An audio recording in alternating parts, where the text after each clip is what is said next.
We're going. Hello, everybody. Welcome back. Today is another episode, and today actually we'll be doing college basketball top 25. This is the first top 25 after the. This is our very first week after the preseason, actually.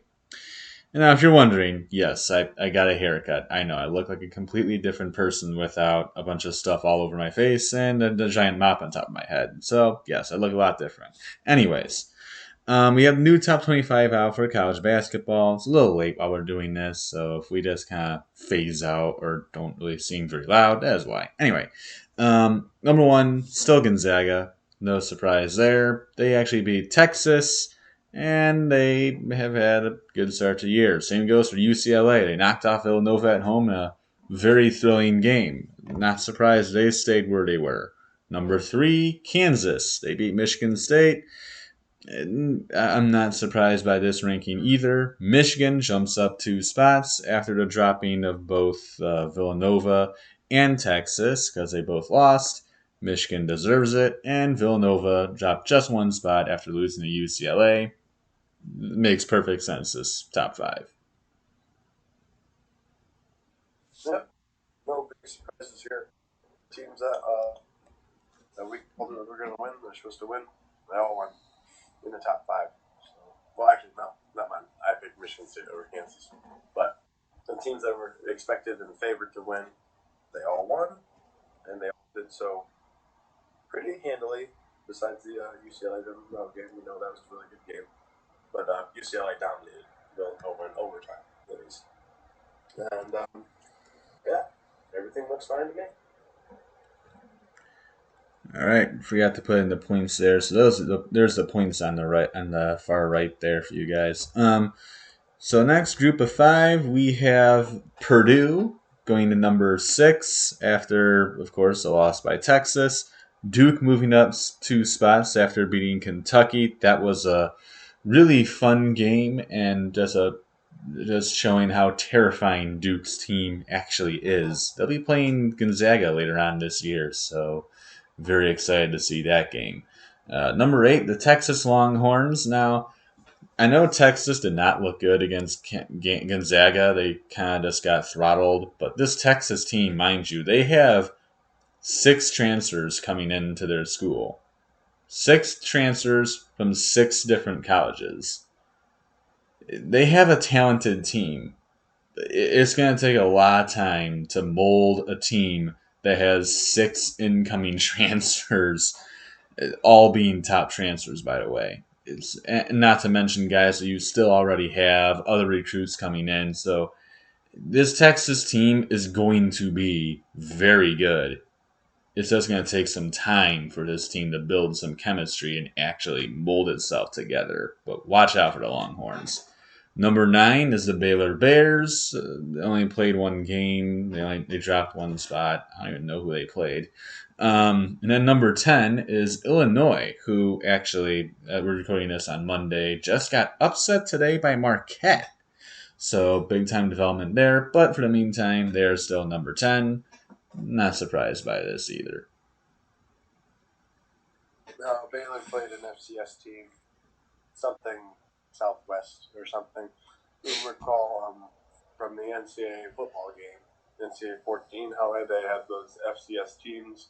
One was like Pirates, and then another was like the Panthers or something. They had some obscure teams, and they're just really bad in the ratings. That's pretty much who Baylor played in their first game.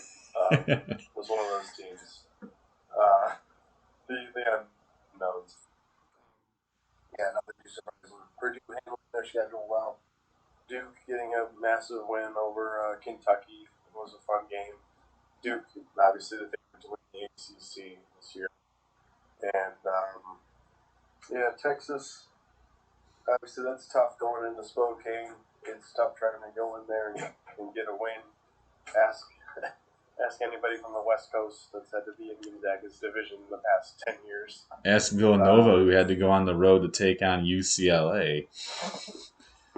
Exactly. It's tough to go play on the West Coast. It's tough when you're going from any time zone, the jet lag, everything. You got to make all the transitions, the hotels, everything. It's tough going from west to east coast, east to west coast, vice versa. That plays with you. It plays with your mindset. It plays with how you function in the game, going in a different atmosphere, all that kind of stuff. But, so, key reasons why Gonzaga and UCLA were able to just maintain a solid record at home. And it's tough for Texas and Villanova. And pretty much, yeah, these rankings look like they should be. Illinois will obviously be moving down. Probably, I'm going to say 15. Wasn't that bad a loss at Marquette? But yeah. Well, speaking of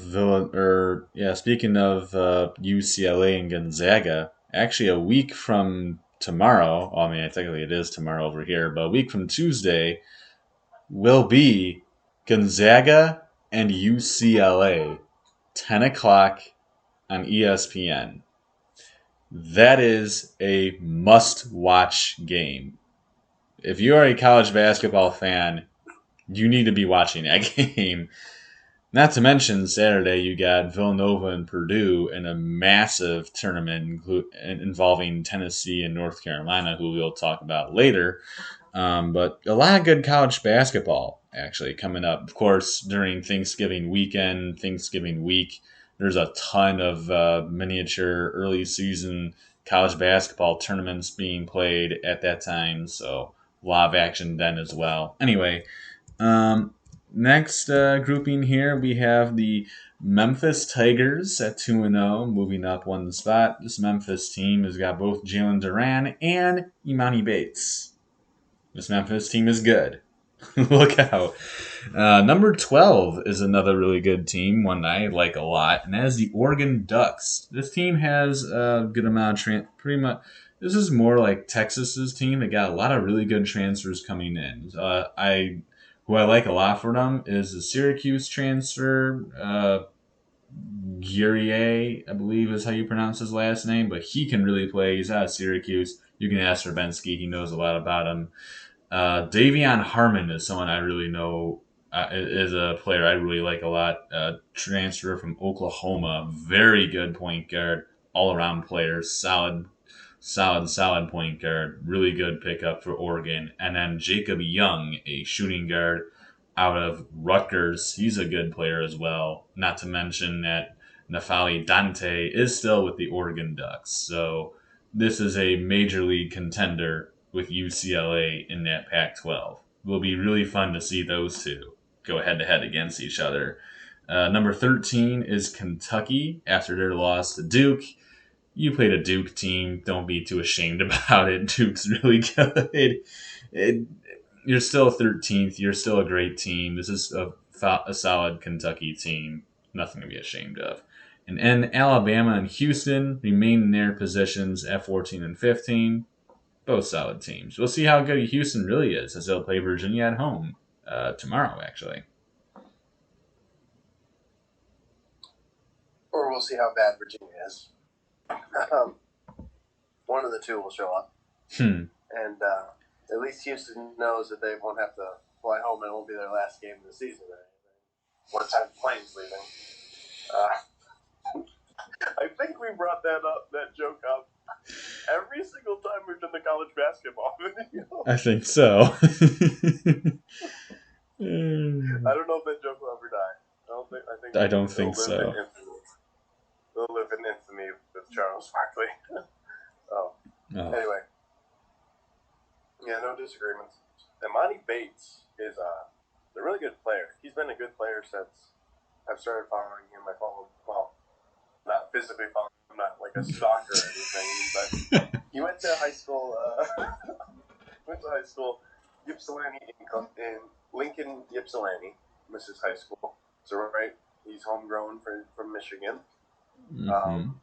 Played basketball there. I believe he won a state championship when he was a freshman, and he took his team deep into the playoffs every single year. As a freshman, 6 foot something, like it's just unbelievable seeing these kids grow up to be star players, seeing them be at incredible heights at the age of 14, 15. unbelievable. Like, what are we feeding these kids these days as they're growing this big? Seriously. But Amadi Bates on Memphis makes Memphis a really scary team. They're already one of, if not the best teams in the American. They got Houston to compete with. They got Memphis Houston rivalry right there, and then Oregon going to challenge UCLA. We'll see. Once we get into Pac-12 play, I believe, if I'm not mistaken, they play each other at least one time, no doubt. Well, yeah, everybody plays each other at least once, but I don't know if they play twice. They do play twice. They play once in UCLA, January 13th, and then they play them at home, February 24th. So they got a home and home with UCLA. That'll be exciting to watch. Yeah, Both of well. those games. Both those games. Let's see, And then possibly a 8:30 third Eastern. time in the Pac-12 tournament. Two, three times. So if they pan out this season that they want to have so far, Oregon solidly beating their chances against Texas teams, beating Texas Southern and SMU, handling those two teams by 20 plus points. I think this is most likely, uh, obviously, it's going to come down to those two teams, and whatever Pac-12 team wants to sneak up, like they do every year, like Oregon State or somebody else. I don't know who really wants to show up this year, Oregon State. but it's pretty solid. Top 15, expected. Everything is expected. Honestly, I think this whole ranking should be expected, but we'll see as we keep going along. Yep, as we go to number 16, which is Arkansas. Remains 16th, actually. Arkansas, obviously, a very good head coach. Team I don't really know much about, but we'll know more about them as the season goes along. Tennessee, 2-0 as well, moving up a spot. North Carolina, also 18th. As I said earlier, these two, along with Purdue and Villanova, will be in a big time tournament. I believe the matchups are. Oh yeah, matchups are Villanova, Tennessee, and then Purdue and North Carolina. Matchups of both games will play each other. Losers play each other, of course. So those should be very fun. Very fun. Number 19, though, is Ohio State. Sloppy start to the year. Barely got past Akron at home. Had struggles with Niagara at home. Just neither one looked good. And then Maryland at 20th in the country at 3-0. Once again, I'm not really surprised by this. Buckeyes dropped 2 spots after some sloppy games, but it's still early in the year. Everything can change. So, I'm not surprised at what I see. Yeah, let's talk about that. Those Ohio State games. That's the last thing you can do at the end of a game. One, you let up a 3-pointer, and then you foul him as he's shooting the 3-pointer.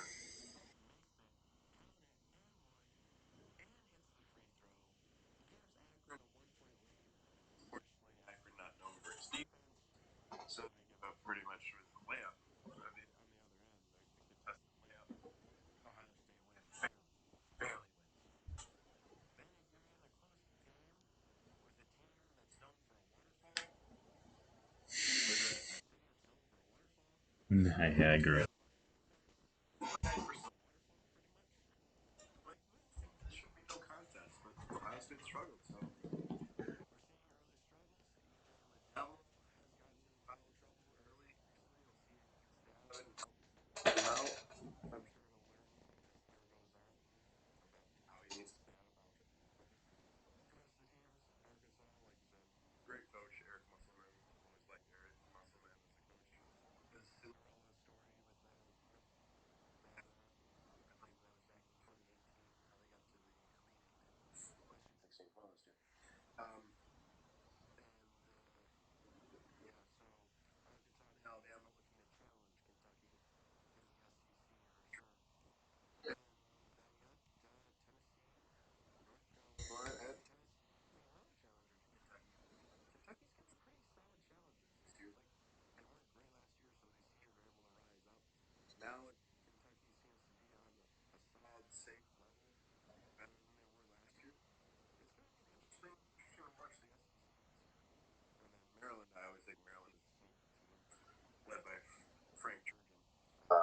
Mark Turgeon, you mean?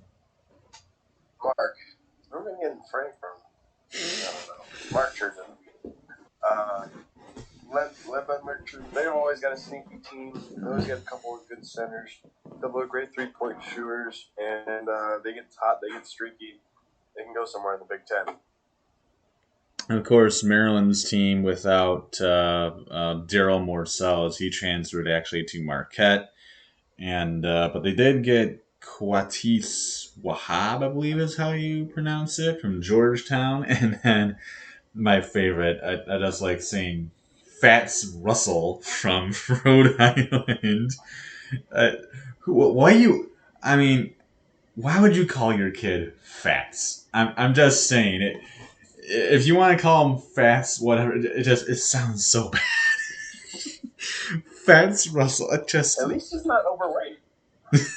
that's true. That's true. At least he's He's actually quite underweight. He's 165 pounds. So how ironic. seriously. Yes, but He just play on his yeah, I find that name hilarious. Anyway, we get to the last five teams here. Auburn 21, moving up one spot. Saint Bonaventure moving up one. UConn still moving up one, and then the two newcomers of the AP poll being Florida at 24th and USC at 25. Florida obviously beating their rival Florida State getting here, and USC just jumping in because Virginia looks like garbage. Can't lose the Navy at home. That's just bad. especially since Navy since then. And if you look at the other receiving votes, you got Virginia's got 2, and Furman has also got 2. Furman, the team that has beaten Louisville in overtime, ironically enough. Yep. Although the teams right next to each other. But these last 4 teams, Florida looked very impressive against Florida State. On Sunday, they were able to pretty much do whatever they wanted on offense, and then on defense when Florida State couldn't get the ball into their big men. I'm sorry, that sounded so bad. I'm so sorry. So sorry for the viewers. But they couldn't feed the ball into their posts.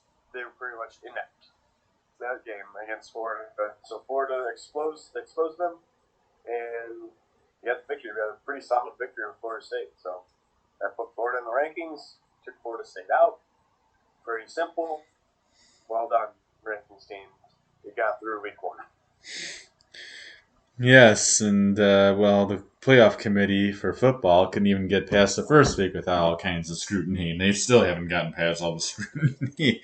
And I expect nothing different from this next week, because I cannot imagine how far Oklahoma is about to drop in the next top 25. Oklahoma's not even in the rankings anymore. Would not be surprised. They weren't even past 7th as being an undefeated team. Just man, we do not like the playoff committee's rankings whatsoever. But we're not talking about football. This is college basketball, which this episode is actually over. So, thank you for listening, everyone. You know where the end cards are. We'll have a picks video coming up soon. Also, I'm working on the NFL mid-season reviews video. I just need to finish editing it, and then posting it. Which, because I've been working a lot and I don't really have all that much time, it's taking some time. So, I'll get that out to you soon. Adios, everybody.